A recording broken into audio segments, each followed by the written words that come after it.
All right. Today I'm joined by one of my favorite Substack writers, the Librarian of Celaeno. Today we're Hello. gonna talk about couple of my favorite pieces by him. But I thought maybe you could just begin by talking about how you got into Substack, and also maybe talk a little bit about your writing process, because I know that you're a very busy man. You've got two jobs, and yet you somehow managed to be pretty prolific on Substack. So yeah, just how did you get into Substack, and what's your writing process like? So I got into Substack before I was a writer. I was a reader, and I would go and read various Substacks. In particular, I was interested in John Carter's Substack, Postcards from Barsoom. Check him out, any listeners. It's a good Substack. And I would comment there, and he responded to some things I was saying in a very positive way, and it got me thinking, if people like what I'm saying here in the comment section, maybe I should elaborate on some of my ideas. So I wrote an initial post way back in June of 23, what is to be done, which kind of, I guess, was, for lack of a better word, my manifesto, my basic outlook. And I've basically kept that up ever since. And I chose to be the librarian, not even a name, more of a title, because I wanted my Substack to reflect my varied interests. And it's sort of, I want people to think that when they come to see my essays, there's something on every shelf, as it were. Here's movie criticism, here's popular culture, here's history, here's myth, here's religion, here's this and that, Greek translations, all this stuff. I wanted it to be in everything. My goal was, I knew that every subject I'm writing on, there's somebody who's a bigger expert than me. But I knew that if I worked hard enough, I could be the most varied writer. I wanted to be the guy that nobody's writing about more different things than I am. And that's sort of been my passion as I've moved through. How I manage to write like I do is just force of will, I guess. I work during the day as a high school teacher. Granted, being a high school teacher, there are a lot of vacation days and get summers off and things like that. But even when it's the busiest, I still try really hard to keep up a writing schedule. I typically during the school year have something out at least once a week. In the summertime, I try to have something out every 4 days. And my being able to write relatively quickly and efficiently comes from just how I taught myself how to read quickly and efficiently. I've always been a good reader, and my ability to write just kind of comes from that. And so I like to think that there's bigger stacks out there, certainly, but I'm not letting anybody outwork me. I think like half my essays, something like that, were typed out on my phone, just sitting there at night when I don't want to have sit up and deal with a computer anymore. It's got my phone in front of me and just pegging away with my thumbs and getting things. You can actually tell when there's a bunch of misspellings in my writing before I get a chance to edit it with my laptop the next day when I go back and revise it. When there's a bunch of misspellings, that usually means it came out of my phone because the phone auto corrected something wrong. Yeah, so I think people find this interesting, right? Because a lot of people are aspiring writers, and just the methodology they find interesting. So you clearly, from the sounds of it, take a kind of workman-like approach. Like, would that look like every day I need to do at least an hour of writing, or is it just whenever you get the chance? Because I know some people would wait to be like inspired by the muses. They wait till like some idea strikes them and then they would write. But are you more like disciplinarian, like, hey, I need to be writing every single day, whether I want to or not? So I don't write every day. My pieces are usually, at most, they take 2 days, an evening and a morning. That's it. I Yeah. try to get them done usually in one fell swoop if I can. So I just type 3,000 words straight through. Or I'll come home, be tired, type 1,500, and then another 1,000 the next morning, edit it and put it out there. It's never a thing where I'm typing 100 pages this day, 100 pages that day. 100, I never drag it out like that. Um, and that's just because of the nature of my work. I can't just keep.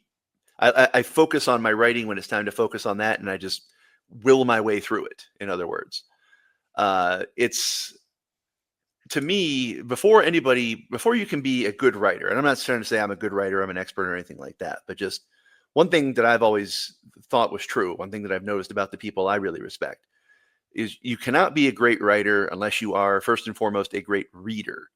If you have nothing to write about, if you're sitting there one week and you're like, wow, what am I going to write about? I got nothing. That means you're not reading enough. Pure and simple. You're not reading enough. You're not reading deeply enough. You're not reading widely enough.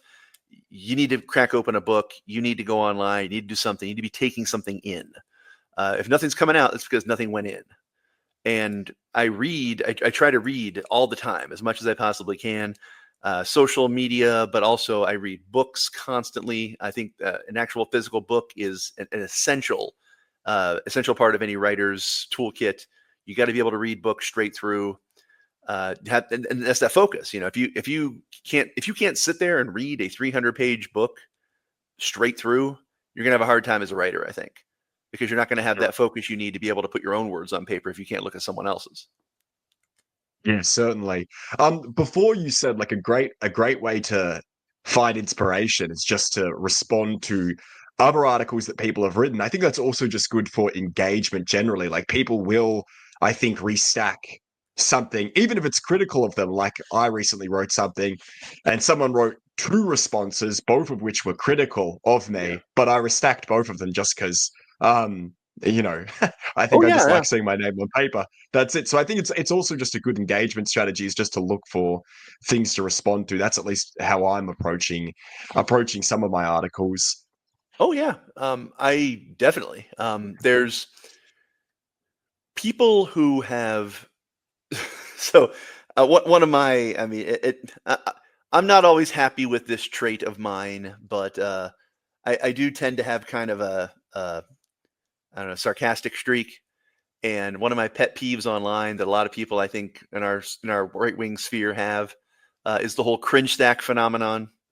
People coming over from CNN and the Atlantic and CNB or MSNBC and all stuff like that, and they've got these pre-built audiences and stolen valor, purple check marks, and all this stuff, and they just come in and plop down and just turn out just absolute sludge, just slop articles that might as well be put together by AI. And these crowds of idiots show up and just just love bomb them, and it's a horrible phenomenon. It's just everyone on Substack. So those guys are an eternal source of inspiration for me. They'll write just something really cringe and bad, and I'll just repost a note about it, or I'll write a full-length essay about it. If you're ever bored, listeners, if you ever need something to write about, just go over to Cringe Stack, pop open Adam Kinzinger, read his latest. There's going to be something awful there, and you can just build a whole essay on it if you feel like it. You just want practice one day. What's so great about it is it does lead to this sort of like letters culture. I think that's what Substack does a good job of encouraging is like a culture of letters, where it's like writing, responding, open Yes, letters. Like like the that's old what I've school loved Republic of about letters. it. Yeah. Yeah. Because I've been on Substack for about 2 months now, properly, and I've loved it for that reason. Just watching people respond to one another. And it does do a great job of encouraging debate, but not in like a debate bro stream kind of way, which is quite painful, but in an actual measured, interesting way. And obviously, like half of the debate is the ideas, but the other part is just like writing style, who's wittier, who's funnier. Yeah. Yeah. Yeah, I think okay, so you mentioned that you're a teacher, and one of the things that I notice about your work is you do I think you have a particular audience in mind. I often imagine you're writing for a student you teach. That I don't know if that's true, but it's like it feels like the essay is addressed to a young right-wing man or just a young man in general, and you're sort of giving advice on things to avoid or maybe poisonous sort of attitudes to avoid. Is that the case? Do you often sort of picture one of your students when you write these essays? I don't know.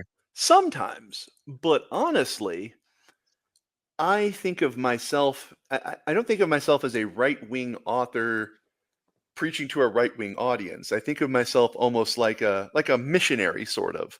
One of the things I mentioned in my very, very first article was something along the lines of I wanted to show a right wing life. I wanted to exemplify, like, here's how someone who's read right wing works and imbibed the philosophy, here's how he responds to a movie like The Last Samurai, or here's how, or here's something that I think is really meaningful as a right-wing author, but I think the general public will find it interesting. Here's Mircea Eliade. Here's Georges Dumazil. Here's Maria Gimbutas. Here's some people who were very seminal thinkers and had a tremendous influence on the right, but also I think deserve to be known by a general audience. So I try to be very ecumenical in granted, some of my works are addressed to very specific audiences, but in general, I really hope that people who don't even share my beliefs will see something in what I'm writing. And honestly, if you look at my readership, look at my paid subscribers, it's actually pretty diverse. I've got people who are, wealthy Manhattan liberals. I've got people who are very right wing. I've got just lots of different kinds of people, which I'm very happy for, read my stuff. And I'm very, very fortunate that I'm able to attract that audience while not compromising my own beliefs. As far as now, obviously, I'm just a reasonable centrist, but the public would regard some of the things that I say as extreme, and yet I'm able to get a receptive following, which makes me very happy. But I think about some of your pieces in particular, like Worthwhile Lives for Sensitive Young Men. Oh yeah. Now, that's inside baseball. That's right-wing audiences. Yeah. Yeah, and then even one of your most recent pieces on Nick Fuentes, where you sort of at Yeah. the end, and of course, I don't know if I'm getting the title right, but that satirical piece you wrote, which I want to get into in a second, where it's like why right-wing men shouldn't have kids. Like those Yeah, are all addressed to a right-wing audience, but more specifically like a sort of Gen Z, like Zoomer audience, I Yes. think, or like maybe just like a young millennial audience. And I was thinking like as a teacher, I think like as someone who's around young people all the time, I feel like maybe you have an insight into their psychological proclivities that other people might not. So is that something you feel like you have or no? Oh yeah. So I in the course of my job, I work at an all-male boarding school. So I'm around young men all the time. It's this all male teenage world, essentially. And it's a slice of society that very few people ever see in the aggregate. They know their teenage son, or maybe they have a kid at their job they work with, or so like one or two of them, but very few people see what these kids are like just en masse. And so I like to think that gives me a little insight into how their minds work and how they're socialized and what they really think about stuff. And I hope actually to my current job is actually coming to an end very shortly, and I'm going to be moving on to a different school. I'm looking around for a different school for next year.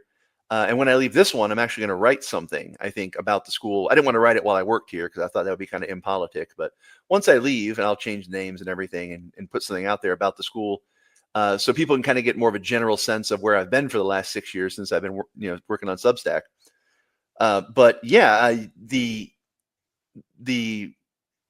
article, the piece I wrote about why young right-wing men shouldn't have kids was sort of a stab at this sort of doomer-esque line of thinking that I see all the time. And it's not really teenagers. It's more people in their mid to late 20s, that kind of range, where they'll just be on X or Substack and they'll just write these, long effort posts about how it's impossible to get married these days. There's nowhere to live and no way to have kids. Nobody can afford it. It's just insane. And I'm thinking where I live, there's just everybody's married. Everybody has kids. I don't understand what this world is.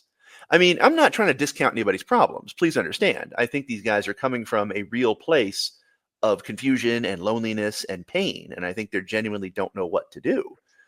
But at the same time, when you present them with solutions, then there's always this, this doomer rationalization. That can't possibly work.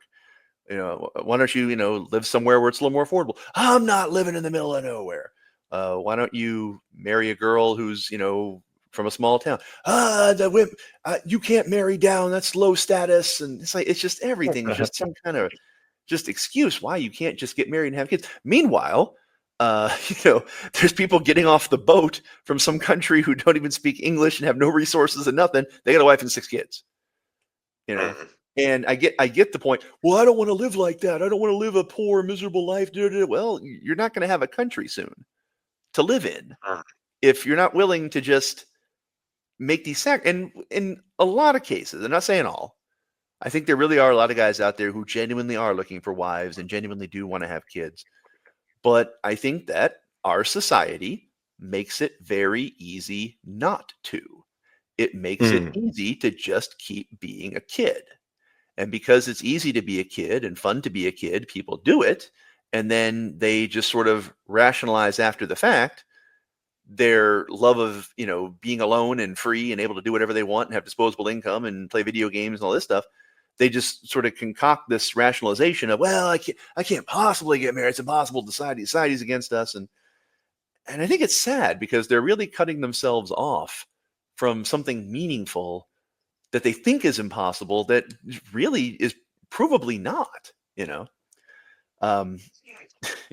So that was kind of the rub of what I was trying to do. I was making, women, I think like reason number 10 was like, women are horrible. Kids are horrible, having to just deal with people. And, I really wanted to flesh out sort of that line of thinking to its humorous logical conclusion. Was that in response to this like wife jack debate that was occurring on Twitter, or am I imagining that? Not wife jack. Wife jack is guys who have wives. So wife jack started off as kind of a, tongue-in-cheek, lightly humorous, meme culture thing about how, little quirks that wives have. No, I'll just eat your fries. That kind of thing. And then and husbands all laugh because they all, we all know that stuff. Does this dress make me look fat? Ha ha ha. We all know. But it actually really made a certain subculture of young men, especially like the Groyper types and stuff. They really hated that. It made them angry. There's just something a lot of these guys just have a visceral hatred of women. And some of it is that's what I was talking about, is that I think that those two demographics, the one you previously described and the one you're describing now, are the same, right? So that's why I mentioned it. Yeah. They're not necessarily, they do overlap. But there are people. So the Groypers affect this kind of traditional Catholicism, but without any of the social elements of traditional Catholicism. They don't get married. They don't have kids. They don't form communities. They're just online all day talking about cat girl porn.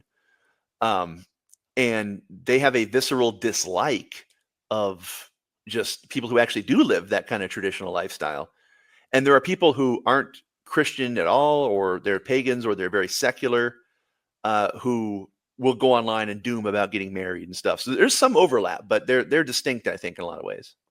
But basically, I think what they get at is that the way that marriage has devolved to such an extent, and that family life, there's no clear division of labor anymore, that basically, like, a man will often end up having to, he has the economic burden of having to provide while simultaneously having to adopt a lot of the domestic labor that was traditionally done by women. And that, I don't know, like, effectively, I think they say it's a bad deal. I think also part of that debate, and you sort of addressed this towards the end where you talked about Nietzsche, right? Yeah. But I think that a lot of, and I don't know, there's at the very least a tiny bit of truth to this idea. But effectively, they were saying that family life prohibits you from being able to accomplish anything great. And that argument isn't altogether new. It's not like an internet brained take, right? Like, I think if you look at Francis Bacon back in the day, he wrote an essay called Of Parents and Children, where he effectively said the same thing. The second that a man has kids and a family, he has very little else to give to other things. And it's interesting, like, if you want to, some validation of this point is like looking at philosophers, and childlessness among philosophers is like the rule rather than the exception. You know what I mean? Like, if you look at you could go look go through the list: Voltaire, Nietzsche, Schopenhauer. I mean, Rousseau obviously had kids, but he gave them away. So, yeah, I mean, yeah, how would you respond to that sort of like steel-manned argument? So, I mean, there's something to it. I don't really know that the correlation between a lot of philosophers not having kids is because kids were a lot of work. I think a lot of philosophers just had bizarre personalities that made them completely unsuitable for family life or associating with women. I mean, Schopenhauer was a miserable, miserable, angry man that no woman would ever want to come near. Um, you look at Nietzsche, same thing. He's just this neurotic basket case who tried and failed to have a relationship with this woman who he was sharing with like Sigmund Freud and some other psychiatrist. And um, so some of these guys are just they're personality problems. It's not the fact that they're trying to accomplish something great. It's that they can't. They can accomplish something great, but they cannot like just talk to a woman. It's just beyond them. They don't have the personality for it. You look at the number of guys, and I mentioned some of their names in the text, who had kids who were able to accomplish lots of things. I mean, you could throw out C.S. Lewis and say, "Oh, well, here's a guy with no kids. Look at all he did." And then I throw, "Okay, well, here's J.R.R. Tolkien. I think he had 7 children." Worked full time as a college professor and was a prolific author nonetheless. Mhm. It can be done if you're willing to put in the work. There's no path in life where somebody hasn't done it working with a family. I mean, Mm. it's not out there. I mean, you could a lot of elites, a lot of people who were able to do so. Okay, sure, they had nannies or slaves or whatever like that, but I mean, a guy like a guy like Tolkien and stuff had no help, no servants, no nothing like that. It was just him, his wife, and him working nights and weekends, grading papers for extra money, putting in that grind. I mean, it's just that, and that I think is what people, when they talk. Okay, and the first question I'd ask anybody is, okay, what is your great mission that is Mm. that important, where you can't have a wife and kids and a job? I mean, what is it, right?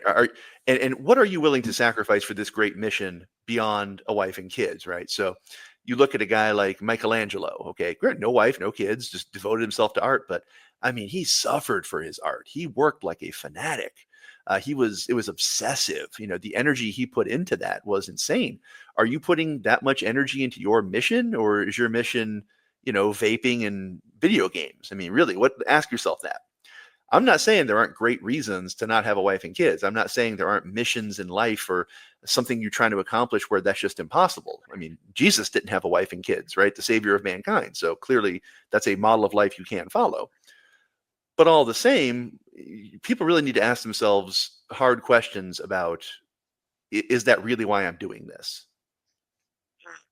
That was going to be my follow-up, right? Was that I think that there are obviously outlier cases. I mean, there's always been monasteries, there's always been um, asexual people who have Yeah. committed themselves to a mission. And that mission, in a sense, is where all their sexual energy is directed. Yeah. It's directed towards this surrogate activity. And instead of giving birth to children, they give birth to books. It's interesting. You mentioned Tolkien as an example. I wonder, like, because the childless phenomenon is really pronounced among philosophers, but I don't think it's as pronounced among artists in the plastic arts or, writers of like fictional works. Yeah. And I mean, it's an interesting thing. Is it like you said? Is it some sort of cognitive quirk of philosophers that for whatever reason they're less likely to have kids? Because I mean, you think of the like Socrates. Was a terrible father, Yeah. and if you go throughout the ages, I think Hegel had like lots of kids, but besides that, it's seriously crazy. Just go and type in for the listener. Go and type in top 10 philosophers or top 20 philosophers, and then go and individually ask. Did this person have a kid? Did this person have a kid? I want to say it's like close to 80% didn't. But I don't think if you went and did the same exercise for writers or even plastic artists, I don't think it would have the same results. So it seems like there's something peculiar about philosophy that leads to childlessness. I don't know what it is exactly, but I think I yeah, think there's I something I do too. think you're right. Pardon? Sorry, go on. I mean, I think there's something too about, your list of philosophers are going to include people like, Thomas Aquinas or St. Augustine, where, Mm, yeah, they were well, Augustine had kids, but their lack of a normal family life had to do with the fact that they were Christian clerics, and they mm, were mm. not really having a normal family life for that reason, or Catholic, clerics. Um, so in the West, there is that kind of, you got to kind of, what do you call it, factor that out of the equation too. Like how many secular philosophers didn't have kids? Um, and Mm. then two, traditionally, contemplatives are people who are just dedicated to the life of the mind, such that, again, they're just not really suitable companions for people. They're too critical of society. They're looking at it from the outside, and so they're not really able to be inside forming normal relationships. It's true of a lot of them. But doesn't Well, the point you just made in a way, like, so the fact that I think Christians recognize that celibacy was a sort of important precondition to the life of the mind, doesn't that actually sort of support the opposite point of not, view? Do you know what I'm not saying? necessarily, although it could be. If you look at um, if you look at like in Eastern Orthodoxy, for example, you have a lot of bishops who are celibates, but you also have priests like Saint John of Kronstadt who kept up. He had a wife, not kids. He had kind of an odd life, but he was married, and he was able to keep up a prolific publishing schedule. Um, it does happen. It's not necessarily that you have to be celibate to be a thinker. They just kind of tend to go together because people who are in their heads a lot tend to not want a lot of distractions. But as a sort of rationale for not getting married and having kids, the first thing I would ask somebody is, okay, so are you dedicating yourself full time to the life of the mind? Are you embracing poverty and exile and the indifference of a hostile, ignorant population and all these other things in order to pursue your path of intellectual excellence? Or again, is that just sort of a rationalization while you're vaping and playing video games? Yeah, Can you? it's absolutely the latter. I was actually going to say that all of this is a mute point because the truth is that this is one of those rationalizations that people will gravitate towards, but it's effectively just like a coping mechanism. It just helps them come to terms with the fact that, like, yeah, because yeah, like you said, it's like, okay, maybe you're writing a Substack article every now and again, or maybe you're doing, but you're not doing anything of intellectual excellence. And even if we go down a level, a lot of the time it's like not even doing anything that's really that interesting. Like, in some ways, I can respect like a childless person who's living a life of adventure. You know what I mean? Like they're like backpacking around Uzbekistan, and they're like, I can kind of respect that. What does seem harder to respect is when it's like effectively these people live the lives of uh men with children effectively, right? Like they work full time. They do all of, they have all the same mundane domesticity that comes with having kids without the kids. You know what I Yeah, mean? and even too like that adventure thing. I mean, you know, are you are you Richard Burton danger traveling to Mecca, or are you taking photos for Instagram? I mean, what Mm. counts as an adventure?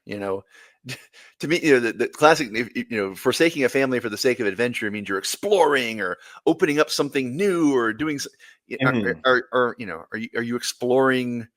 Freaking, Venice. Like you going there and look at the canal. Here's 10 photos from my phone. I mean, that's not really something I think that you need to give having a family for. Bring them. Yep, yeah, 100%. Yeah, 100% agree with you. I actually really loved that because at the time, you know what it's like, those first months of having kids. So I had my newborns, and effectively, it's a very hectic time, and one where you're sleeping less than you'd like, and you're probably more prone to irrational kind of thoughts. And I guess I did have some of those, like, I guess you could call them juvenile resentments where I'm like, why do I need to do this? Like, why do I need to do this? Like, I'm like I feel like I'm being cucked, basically, having to Mhm. look after these kids. You know what I mean? Yeah. And and basically, I think that a lot of those are like what effectively you construe these rationalizations, but what it really comes down to is like I'm struggling to put myself second. Like that's Yeah. actually what this is about. There's no yeah, and effectively like putting yourself second.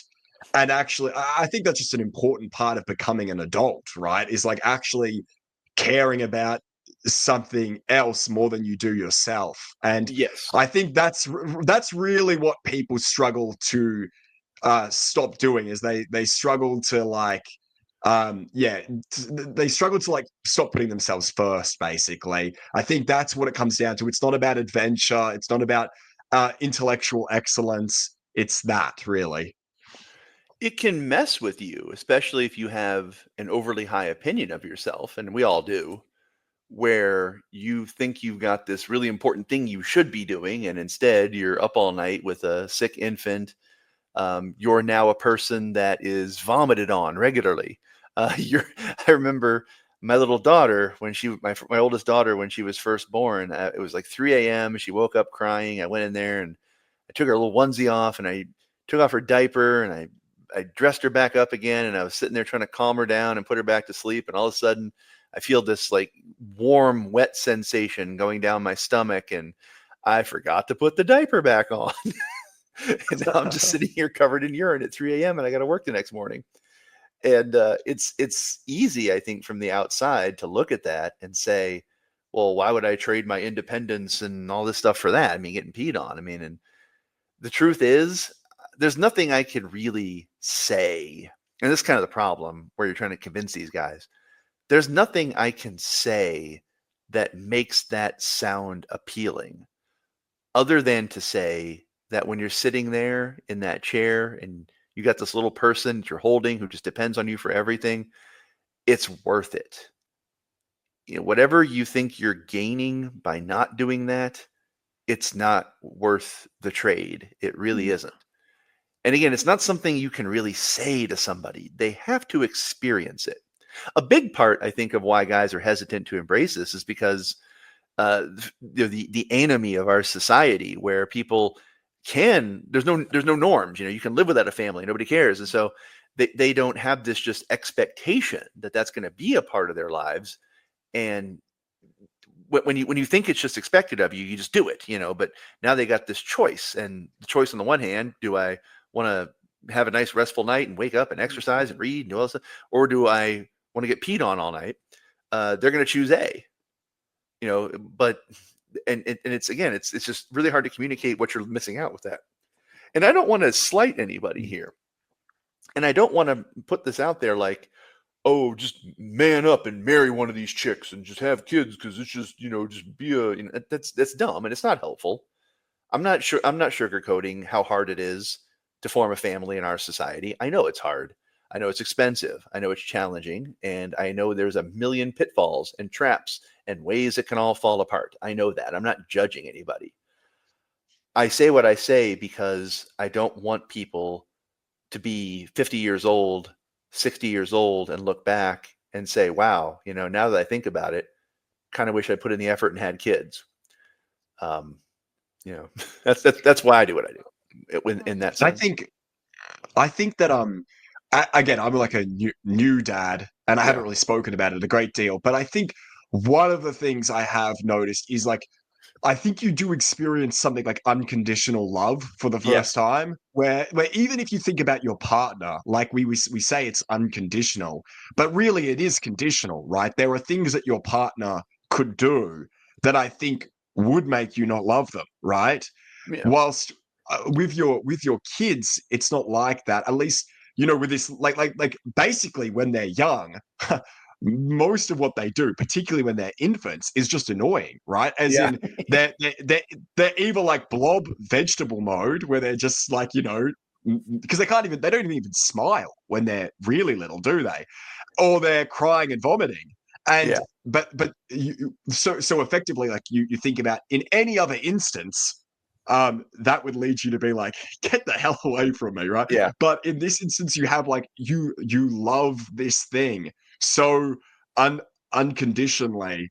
And I think like that sort of unconditional love, I think, is an important thing for people to experience in their lives. And that's also what enables you to kind of put someone above yourself. Even just the feeling of um, like I think about like sickness and you kind of think like I would rather suffer that sickness than them, right? Or things Yes. like that where it does sort of and I do think that like selflessness again, it's easy to sort of scoff at this and kind of oh this is like a Christ kind of virtue, but I do think that like you do need to cultivate some selflessness in your life. I do think people who are really self-obsessed are typically the most miserable, and I actually don't think that's a coincidence. I've never met a doomer black pillar who was like in a happy relationship and had kids and any kind of happy life. They're always personally miserable and completely alienated from all meaningful human contact for the most part.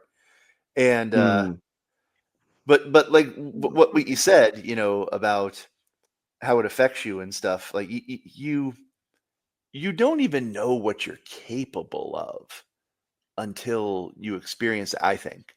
You don't really know how hard you can work or how long you can go without sleep or how much you can suffer. And I mean, yeah, there's jobs where you can really stretch yourself and test yourself and be a Navy SEAL, whatever like that. But I mean, just in terms of what just the average guy can put up with and put himself through and endure and suffer, you don't know what you can do until there's a kid involved. You know, I remember Eddie Hall when he broke the record for deadlift. He lifted 500 kilograms, deadlifted 500 kilograms, and he said that he talked to people and they said this is physiologically impossible for a person to do normally, but if you can activate that adrenaline surge that allows like a woman when a car is flipped over on her kids, like there's cases where women will like flip a car back over to get their kids out of the car with this adrenaline surge. And if you can basically hypnotize yourself to where you think your kids are in danger, you'll be able to summon that strength and lift that 500 kilograms. And so he had to go through this hypnosis program more so than a weightlifting program, where he had to ponder his kids being in danger and mentally envision that. And just by envisioning that, he was able to lift, like 1,102 pounds, I think it was, off the ground, which is staggering. It's over a half ton. And that's what a man who's thinking about his kids can do. yeah. And I actually have to say is I don't think it's as people view it almost like a death sentence. It's like, Yeah. okay, now that you've had kids, all of your interests don't matter and your hobbies go by the wayside. And I'm talking as someone again, like I've only had my children are like 4 months old, but I'll say like looking back on the past couple months, which is I think generally recognized as one of the hardest times, right? Like Yeah. Oh, yeah. those first 6 months or so, like from what I've read online, people generally consider those the most difficult. And yet, like I found I've actually been remarkably productive in like a variety of ways. Like, I've still been doing Brazilian Jiu-Jitsu. I've still been doing like I've still been weightlifting, I've still been reading, I've still been writing. And of course, like sometimes, yes, those things go by the wayside, but I've actually had much more time than I thought I would. And even like yeah like I just think people are overly negative about it. But what you said before is I do think like it's not, the problem isn't as pervasive as people think. Like if you're in a urban center where the average house price is like close to $1 million, which is, I mean, and that's AUD. In USD, like maybe if it's close to 700,000, $800,000, then yes, starting a family is going to be extremely difficult, if not impossible. But if it's something that you care about and something that you consider important, then you should leave the city, right? And like you can do that. That's something that you can do quite easily, is change your environment. People don't enough. I think people do not spend enough time thinking about their immediate environment. They spend a lot of time thinking about the political situation, and they have like a telescopic view, right? I'm not saying that the problems don't exist, but I am saying that the internet enables you to identify problems that are occurring far away that actually are proper problems. But sometimes you need the microscopic view. You know, you need to be focusing on your immediate environment, on your locality. And like, yeah, if you're in an urban center, which is like a neo Babylon, then yes, you're going to feel like you're going to feel down and out. You're going to feel pessimistic. You're going to feel black pilled. But like, you can move, and that actually will almost immediately improve things. And you're naive if you think otherwise. Yeah, I mean, it really just kind of depends. You ask yourself, what kind of life do I really want to have, and where do I need to be to do that? A lot of people, I think, especially on the right, feel like they need to be in cities. Cities are where all the I see people online all the time, like, cities are where all the ideas come from, historically speaking, cities. And I mean, yeah, to an extent, but that ignores a huge swath of creative people who lived in small towns and suburbs and other places like that. Who, Ernest Hemingway grew up in a suburb of Chicago, and spent his life in Key West and Idaho. Those were not intellectual centers. Flannery O'Connor lived in Milledgeville, Georgia, one of the places I went to college. Uh, you know, the lady who wrote what was her dang name? Sorry, I'm kind of running low on sleep. We just got into spring break here, and what was her name? The lady who wrote Picnic and Hanging Rock. Oh, I should know this. Great A Australian picnic at story. hanging. And I wrote a Yeah, whole yeah. thing about it. What's her dang name? I've never actually read Picnic at Hanging Rock, but a fun little story for you is that my partner, she went to the school that's based at, so that's a fun little aside Oh, for well, you. But I've never read that book. it's a good one. Well, she wasn't a city person, as far as I know. Um, the and even then, like the big cities where all the major art was produced. You're looking at a place like Florence. Florence, at its height in the Renaissance, when they were churning out all the Michelangelos and Leonardos and stuff like that, I want to say maybe 80 to 100,000 people lived there. That's You literally took the words out of my mouth, because I was about to say what these people all neglect to realize is that these urban centers yeah, were on average like 30 to 40,000 people, which would now be the size of, like, a small town. yeah. Yeah, sorry, And continue. I ignored you. Sorry, interrupted you. yeah, you're good. I mean, and it's like you look at, like, okay, we got to be in New York to do this, and we got to be in New York to do that. Oh, do what? What's even happening there? That's needs to be happening in New York. Like, what's going on there that's so important, that's so interesting, that you couldn't do anywhere else? Mm. Where it's cheaper, and what it really, I think, comes down to is that there's a certain kind of person who just has this emotional investment in this idea of status, and cities are where the money is, and cities are where the quote unquote important people are, and they want to be noticed by them, and they want to be part of these scenes and get pictures taken of them being edgy somewhere. And it's just, to me, it's a waste of time, and not something that I would even worry about if I were a young man.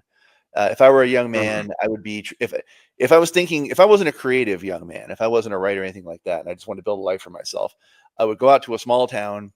I would start a business. I would invest in my community. I would become a pillar of my community where people care about me, where I can be a patron to others and employ people and be the center of a hub of creative activity. My sponsoring the local baseball team, and just be a person who builds something that his kids can build on, and his kids can build on, and create a legacy. If I were trying to be a creative person, there's, the people I correspond with the most on Substack live all over the world. And there's people that Mm. comment on my stuff who live in Australia, who live in Canada, who live in England. Constantin von Hofmeister, who we talk all the time. He's in Germany. I mean, there's people all over the place. And you Mm. don't really need to be in any kind of expensive place to do anything important or interesting, I don't think. Yeah, you once again took the words out of my mouth. Where I think like I've said this before. There's never been a better time to be an urbane provincial, as Yeah. in I actually do detest this sort of like rural attitude where it's like scoffing at urbanism and cosmopolitanism and in some instances intellectuality itself. I think that like the contempt for urban people sometimes does devolve into contempt for culture basically, and Yeah. it's like, why do we need those things? I'm not like that. I live in a very, very small town, right? Not far from the coast, but I live in a very small farming town. But I consider myself cosmopolitan. Like, I'm interested in what's happening in the world. I'm interested in different ideas. I like different food. But I think that the internet has basically enabled people of that sort of high openness temperament to live in rural areas because you can get that fix, right? Like you get that you can learn about different ideas. Like people forget, like 30 to 40 years ago, like if you lived in one of these small towns and you wanted to read like a niche book, it's like good luck. Good luck. Yeah. Like, what are you going to do? You're going to have to go to a city and go to a bookshop, purchase one. I mean, now you can get that instantly with a PDF. You can get a PDF version instantly. You can listen to interesting lectures. You can have interesting conversations with people from all over the world, like you said. There's really never been a better time to be an urbane provincial. So you can get a lot of the upsides. And I actually did live in a city, right? I lived in Melbourne. And when I was in Melbourne, I tried to start philosophy groups, and I did successfully create a few which had hundreds of members. But the sort of people who came just weren't that interesting. The groups, in the end, I left the group that I created and handed it to someone else because I didn't really like it. And it's funny, like I've actually had a lot more interesting and engaging intellectual life online than I ever did in person. Now, of course, the in-person part is important and it can't be dismissed. But I think a lot of the stereotypes that people have about like country living come from like a pre-internet age. I think the internet has basically brought the city everywhere. The city is in your pocket, basically, for better and for worse. Oh yeah, I agree. I think that I don't want to romanticize living in a small town or living in a rural area. And I also there's two stereotypes that you got to get away from. One is that everybody in a city is just like this polished, intellectual, urban, sophisticate, and then everybody in the countryside, just hates that fancy book learning and whatever. Neither one of those is really true. I've lived in small towns. I've been in big cities. I went to college in one small town, and I went to college in the biggest city in the whole region I live in.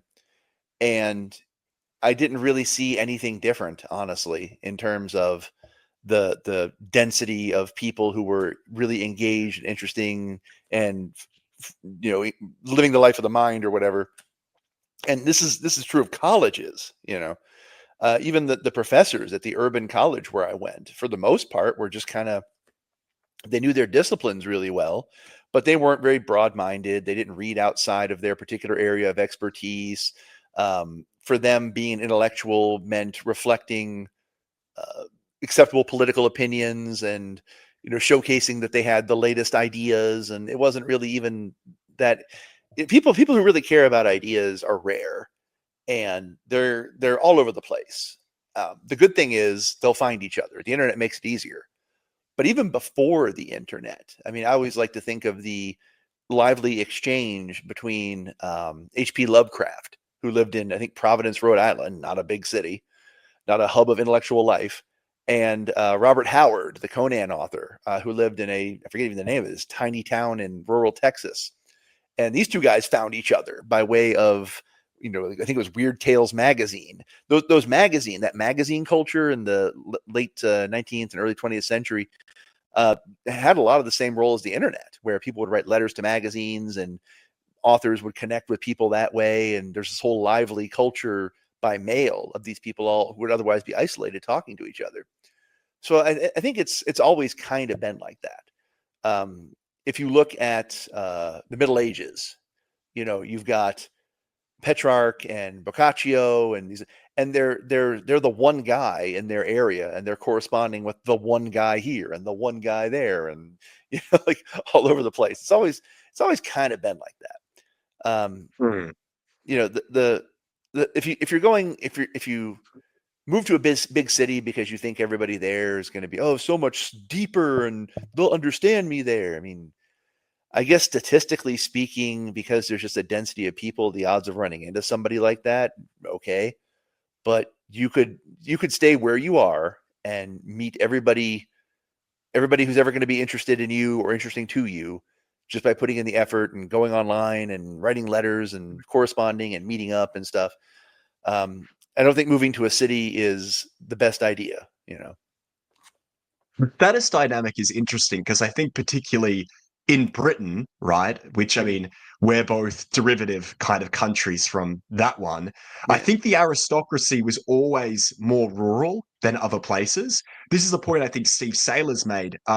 If you look at like the British biologists, like Darwin and all the rest of them, they're Yeah. from noble families, but they come from rural areas, and he suspects that's why the British biologists were always at the cutting edge because unlike, the more urban naturalists or whatever, they actually were surrounded by the natural world. Mhm. And I think about Australia, right? It's so funny because it's so inverted now. Like, like you won't get the example because I doubt you know that much about Melbourne, but in the inner city, right? Mhm. That was low class. That was low status. That's where the workers lived. Yeah. And in a place like Werribee, that's where the aristocrats presided, right? Well, they were trying to be aristocrats, and it didn't end up working out that way. But the aristocrats would live in sort of rural areas like Werribee. And basically, if you had money, you lived rurally, you had an estate. Yeah. And if you were like a prole, you were in the inner city. And now it's totally inverted. Those places that once were like prole for the proles are now like the high status places that are super expensive where everyone wants to live. And those aristocratic places with estates have become like some of the worst places in the country. So it's been totally inverted. But this thing about, you were talking previously about status, and I think it's an important thing to talk about status. It's something I've been thinking about a lot.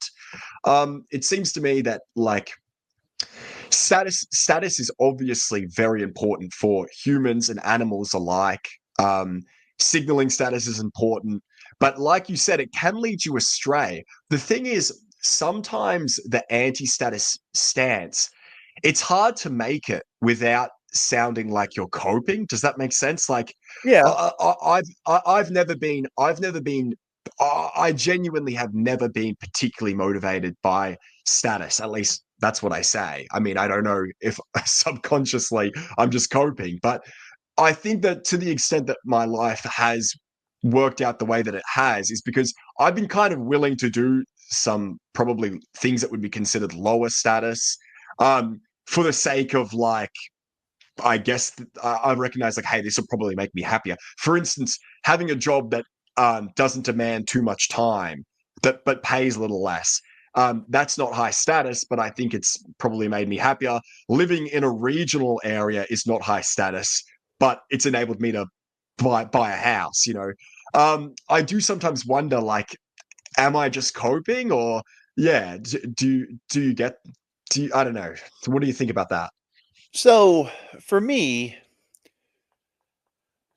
I come from a working class background, and I never really even imagined a life where I was ever anything but that. And that was kind of liberating because I never had to play that game. You know, I worked in the hospitality industry for 13 years before I even started teaching. From the time I was 16 all the way to when I was 28, I think it was. I worked basically with my hands, setting up rooms and delivering food and all kinds of stuff like that. I had a very low status job. There were times when it bothered me because I felt like I had more to offer, and that if I was from a higher status group, people might have paid more attention to me and given me more scope for my talents. But looking back on it, uh, the people who could have, if I had been able to, get into an academic job or something like that, it would involve a lot of compromises that I think I would, at this point in my life, not be happy that I made. I'm glad I was able to just kind of forge my own path. I'm glad that I was able to, get an education and become a teacher and influence people. And I'm really glad that I got to be on Substack. Status is important, but there's a more nuanced way I think people have to think about it. Status in the eyes of the world, of society, right? People throwing a title in front of you and putting you out there and saying, this guy's an elite, you should listen to him. I mean, that's not a bad thing if the system is credible. When the system isn't credible, like the one we live under now, where people with that status of so-called elite are just wrong all the time and incapable of managing per their managerial state role and consistently, screwing things up and are just objects of mockery. Pursuing status in a system like that is just, I mean, to me, you're not thinking it through. The kind of status that matters comes from people whose esteem is worth cultivating. So I get on Substack and I write, and I started with nothing. I had no followers, no subscribers, no nothing. Just me putting out something, and I would get like 10 likes and, 10 people like my stuff, crap. But now I've gotten kind of to a point where I've built this reputation, and it's all me. No one knows who I am. No one knows my real name, my race. I mean, you wouldn't even know I was a man if people didn't hear me speak every now and then. It just says librarian. And without any signifiers, without any marks of who I am, I've managed to carve out this space where people who I think are worthy of respect me. There's people who, if they ever came in my comment section and said, hey, listen, librarian, this is bad. This is not a good article. I'd probably take it down because that guy's opinion means that much to me, and my status in his eyes, because he's worthy of esteem, it would be worth it to me to take it down. I say, yeah, if this is going to cost me status in the eyes of people like this, oh yeah, no, that's the status I'm concerned about. What the world in general thinks of me, what our crooked neoliberal managerial system thinks of me, I could care less. I'm not interested in their baubles, their titles, nothing like that. And I think it's hilarious. One of the things in American domestic politics that people really hate about a guy like Donald Trump and JD Vance and stuff is that they just come from the most unfashionable parts of society. Donald Trump was this outer borough guy from New York. He's not from the cool part of New York, you understand. And JD Vance, is from gross Ohio. And these guys have now just dominated all these people who've been nothing but grubby little status brown nosers their whole lives. And it's one of the reasons they're hated, because they just took charge because they didn't give a crap what the experts said. Yeah, I think there's these conventional status games that a lot of people look at and they're disillusioned with for the reasons that you just mentioned. But sometimes what they end up doing is sort of rejecting status altogether. Yeah. And sort of in the best case scenario, they become kind of like monks, you know what I mean? Or they become like Buddhists, and then it's just like, I don't need money. I don't need this. I don't need that. Worst case scenario, they just basically become losers who are coping, right? And they're like, well, status is stupid anyway. But I think it's just recognizing there are different status hierarchies. Like, we're not in the Paleolithic times where it's basically like, can you can you hunt an animal and can you beat people up? That was like the one sort of status game. It's like as society progresses, as civilization progresses, different status hierarchies begin to emerge, and there's always going to be the conventional status hierarchies. Money's always going to matter, but I think that like the key is to find a status hierarchy that you actually care about and then compete there, because it is important to compete. That's the problem with like anti-status rhetoric, or like it can kind of encourage a sort of spiritual pacifism, right?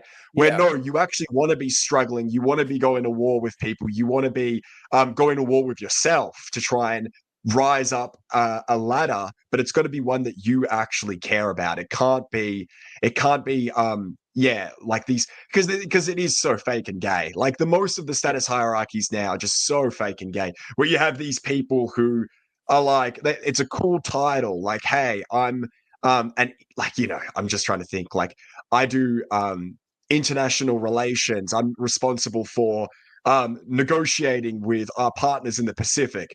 But actually what that translates to is like, I have a laptop job Yeah. where I go into meetings where we discuss reports that nobody fucking reads. You know what I Yeah. mean? And it's like, actually, it's just make work.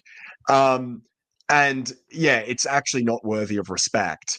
Yeah, it's just finding something that you respect. I think it's like, maybe don't worry about the esteem of the world, but you need to worry about self-esteem, respecting yourself, and you need to worry about the esteem of others who you respect. That's the main thing.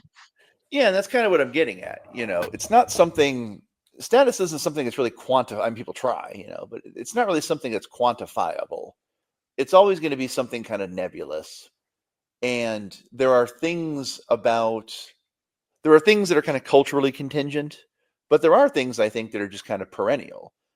People respect strength, and they respect character, and they respect industry and insight and wisdom and things like that. Those things are always going to be respected, and always going to give you some kind of status, irrespective of your social station. A guy who, um, I give this example to my students. We talk about the 2008 in economics class. We talk about the 2008 financial crisis, and all these very rich people who were all high status, and all these economists, and all these people, all the experts, all the smart ones, all the guys we gave all this esteem to, failed to see this catastrophe coming, um, because they just deluded themselves. And my students will ask me sometimes, like, "Well, sir, you teach about economics. Why aren't you rich and stuff?" And I say, "Well, there's a difference in knowing about this stuff and being able to do this stuff. I can tell you all the rules of baseball. It doesn't make me an expert baseball player. But for me, the big point I want to make is, for me, the things that are most worth pursuing are the things you can't buy." And I give them the example of this soccer player, I guess football you'd call it, Ian Wright, who played for, I think, Arsenal in England. And he was this really great player. He made all these records, but for most of his life, he would tell this story about how when he was growing up, he was very poor, and he didn't have a father figure in his life, and life was really hard for him, and he was, just all kinds of problems. And then this one teacher took him under his wing and encouraged him to play soccer and was always there for him. And this teacher just meant the world to him, but he thought this guy was dead. Well, it turned out the guy wasn't dead, and the BBC tracked him down, and then they surprised Ian Wright with this guy. And the guy comes out, and Ian Wright's back is turned. And as soon as the guy says Ian Wright's name, Ian Wright's hat just instantly comes off. Like, this is a rich, famous celebrity, and the hat just pops off like instinct. And he just tears up, and he's like, I think his name is Mr. Pridgeon. And you can't buy that. I mean, yeah, you could pay somebody to take his hat off, but you can't buy that respect. That's a kind of status that a school teacher who's a pensioner has over a guy who's a multimillionaire. None of those guys who tanked the economy had that. None of them had people taking their hats off in respect at the sound of their voice. And to me, that's the kind of status that if you want to do things right in life and you really want something worthwhile, that's the kind of status you should be pursuing. People pop their hats off at the sound of your voice. You've made it. That's a great video. I've actually seen that. That is a Oh, great yeah. video. Yeah. No, I think that's right. And we mentioned like, because obviously status is an evolutionary instinct, right? Like, animals signal status, humans signal status through various ways. And we can recognize like it's sort of linked to obviously mate attraction, right? Um, I think like we mentioned Schopenhauer before, and he actually has some great advice on this. He wrote 2 sort of self-help books, which is ironic considering he's like the most black-pilled pessimistic person to have ever lived, I think. But he wrote 2 books on like how to be happy. And effectively, I think one of the things that it did boil down to is recognizing like you sort of end up being biologically hijacked in a way where a lot of the things that status are there to do for you to get a mate, for you to like for you to be to attract a mate, essentially, right? I mean, even after that's done, the status that doesn't that urge doesn't stop, right? That desire for status is insatiable. It never ends. And in some ways that's amazing because it can drive people to do incredible things. And in that case, yes. But in other instances, it can actually be extremely destructive, where effectively you just are pursuing more money with this illusion it's going to make you happier, but really what you're pursuing is more status. But the status actually doesn't make you happy either. So yeah, I think that's right. I think what you said what you said about the hat is a great way of thinking about it. Maybe that's actually a good way to end. I mean, I see that we're hitting an hour and 5 minutes. Yeah, it's been great speaking with you. I think that particularly if there's like a younger audience, I just hope that this is helpful in general. Interesting conversation. Oh, very much so. Yes. Thank you for talking to me. No, I appreciate it. Thank you so much. Anyway, is there just maybe to say anything you want people to check out in particular? Any projects you want people to check out? My latest is a sort of review / cultural contextualization of King Arthur: Legend of the Sword, a Guy Ritchie movie that I thought really was kind of unappreciated, and I think really is an interesting take on the Arthurian legends. And it didn't get didn't make a ton of money when it was in the theaters, but I think we, especially on the right, should be encouraging people to get experimental with this traditional material and do new things with it, if we don't just want to hand power over to Hollywood to keep churning out slop like the Snow White movie. Say what you will about Guy Ritchie, he's an original, and he's not a right-wing guy at all, but he had a vision and he executed that vision on screen, and I think it works, and I hope people give it a chance. Interestingly, the essay about an overlooked movie actually itself got overlooked. I think I released it at a bad time. It's got like 80 likes, which is normally like way below what my stuff has at the time. So I don't know. Please check it out, guys. If you're interested in modern movies and things like that, check it out. All right, amazing. Well, Librarian of Celaeno, thank you for joining me, and catch you later. All right, thank you for having me. Ian's still the highest scoring striker ever to play for Arsenal, and he owes a lot to the man who first taught him to kick a ball, his old school teacher, Sid Pigden. As I haven't seen him for, 23, 24 years, and so he would now be expecting me to be 6 feet under, I would think. I don't actually think, he probably won't recognise me because he won't believe it's me. Hello, Ian. Long time no see. Mr. Pigden, you're alive. I'm alive, he says. How are you doing? I can't believe it. Someone said you was dead.